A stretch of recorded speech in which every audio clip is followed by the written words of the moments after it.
Welcome back to the channel, everyone. So in today's video, we'll be taking a look at Salesforce. We'll first start off by looking at the Q3 report, then we'll move on to some positives and negatives in relation to Salesforce, and then finally we'll take a look at the valuation. So first, to start off, what is Salesforce? Salesforce is a cloud-based company that offers software that helps businesses manage their relationships with customers.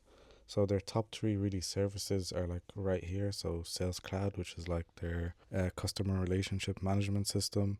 And then they have Service Cloud, which is for their customer support. And then finally Marketing Cloud, which is for digital marketing and automation. The other ones are more smaller in revenue for Salesforce. And then they also have Agentforce, which is their new offering that they're upselling their customers on. So that allows their customers to create AI agents kind of on top of their current services. So in terms of their Q3 report, they had a pretty good report, beating on expectations.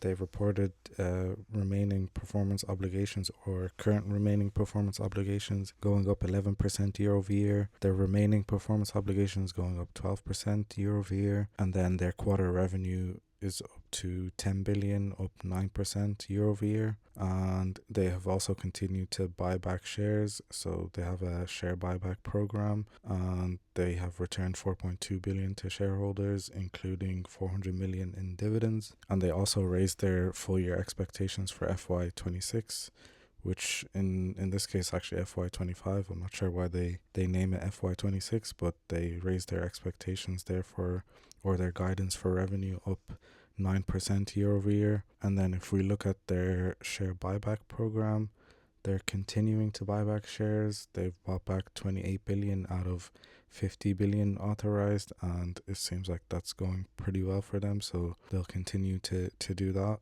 In terms of their full year guidance, they've raised guidance on pretty much everything except GAAP operating margin. So revenue is up, or expected to be up by the end of the year.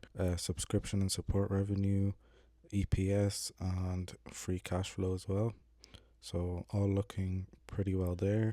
Moving on to some positive and negative signals in regards to Salesforce. So we'll start off with the positive. They've shown AI-driven growth through Agentforce. Agentforce is their platform for creating AI agents, or that their customers can use for creating AI agents, so that they can create things like chatbots that are more interactive, or have agents that chase down leads.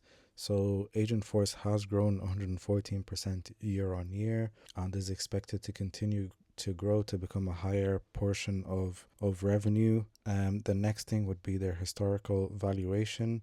So right now, Salesforce does look very undervalued in comparison to their historical valuation. So if we look at the PE over here of the last 5 years, they are trading at a 35 PE ratio, and then you can see in the past 5 years they've traded at a higher PE than that. If we look at their next 12 months PE, it's only trading at a 20. So this is a positive in that if you're trying to get into Salesforce right now, you're probably getting it up at a pretty good point.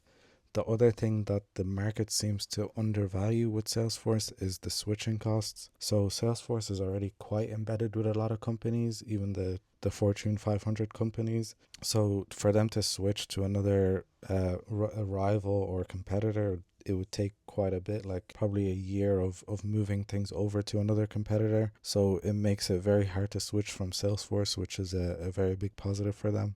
Going on to the negatives, so they are slower growing right now, Salesforce, than they have been in the past. So that's keeping the market a bit wary of them. They do have some acquisition risks with the acquisitions they've been making. So they've bought Slack, for example, Informatica is their most recent one, and Tableau. And in all those cases, the market has deemed them to have spent too much money on those acquisitions, and then having not considered the integration risks with those acquisitions as well. So the market wasn't really sure how they would integrate those acquisitions within their company.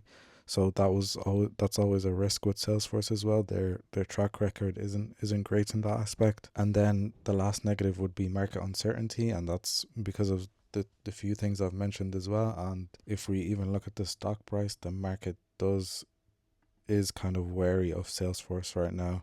So if we look at the last 5 years, for example, you've only grown 17% if you bought in 2020.